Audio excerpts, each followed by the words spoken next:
آؤ ذرا دیکھو ایک محب کا واقعہ. ابراہیم خلیل اللہ علیہ السلام اللہ کا دوست بن کے آیا، اللہ کا خلیل بن کے آیا. کسی پوچھنے والے نے ابراہیم سے پوچھا تھا یہ کیا بات ہے کہ اللہ نے تجھے اپنا خلیل اور دوست کیوں بنا لیا؟ اس موقع پہ ابراہیم کا جواب سنیے، جواب سن کے اپنے دلوں میں بٹھائیے، دل میں بٹھانے کے بعد عمل کرنے کی کوشش کیجئے. ابراہیم خلیل نے جواب دیتے ہوئے فرمایا میں تو اللہ کا خلیل نہیں تھا، لیکن ہوا کچھ یوں کہ بذلت نفسی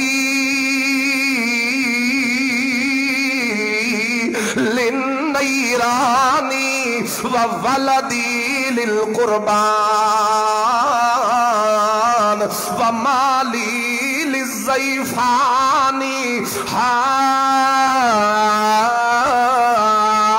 انا خلیل الرحمن. ہوا کچھ اس طریقے سے کہ مجھے اس کی معرفت آ گئی، مجھے اس کی پہچان آ گئی، اور جس وقت میں نے اپنے باپ کو بتوں کے سامنے جھکتے ہوئے دیکھا تو اس وقت میرے دل سے آوازیں نکلنا شروع ہو گئی. یا ابتی لم تعبد ما لا يسمع ولا يبصر ولا يغني عنك شيئا.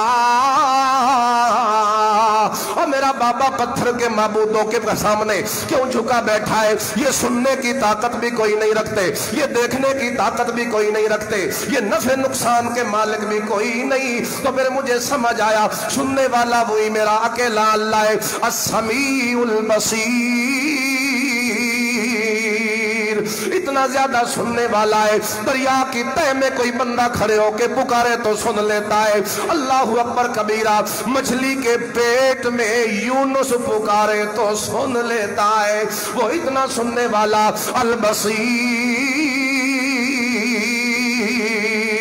پتھروں کے اندر کیڑوں کو دیکھنے والا، پتھروں کے اندر کیڑوں کو روزیاں پہنچانے والا، جنگلوں کے اندر درندوں کو روزیاں پہنچانے والا، سمندروں کے اندر مچھلیوں کے پیٹ بھرنے والا، ہواؤں میں اڑنے والے پرندوں کے خالی پیٹوں کو شام تک بھر دینے والا، سارے انسانوں کو پالنے والا، جنوں کو پالنے والا، ساری کائنات کو پالنے والا، السمیع البصیر. جس وقت مجھے پہچان ہو گئی تو پہچان کے بعد پھر محبت دل میں آ گئی. جب محبت آئی تو میں نے لٹانا شروع کر دیا، اپنی جان کو میں نے آپ کے حوالے کر دیا. واقعہ آپ کے ذہن میں میں تفصیل میں نہیں جانا چاہتا، میں نے اپنی جان کو آپ کے حوالے کر دیا. اور جس موقع پہ نمرود نے آپ کو آگ میں ڈال دیا تھا، کہتے ہیں بذلت نفسی للنیران، میں نے اپنی جان کو آگ میں ڈال دیا.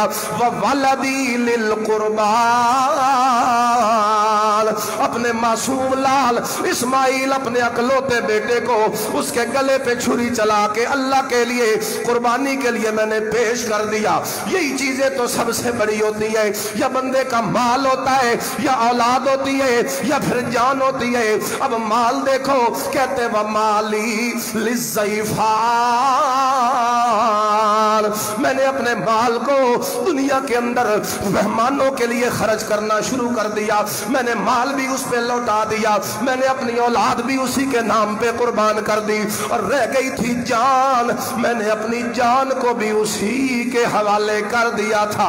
جس وقت میں نے اپنی 3 محبوب چیزیں اس کے نام پہ قربان کر دی تو ہاں انا خلیل الرحمن. یہی وجہ ہے کہ مجھے ابراہیم کو اللہ نے اپنا دوست بنا لیا تھا.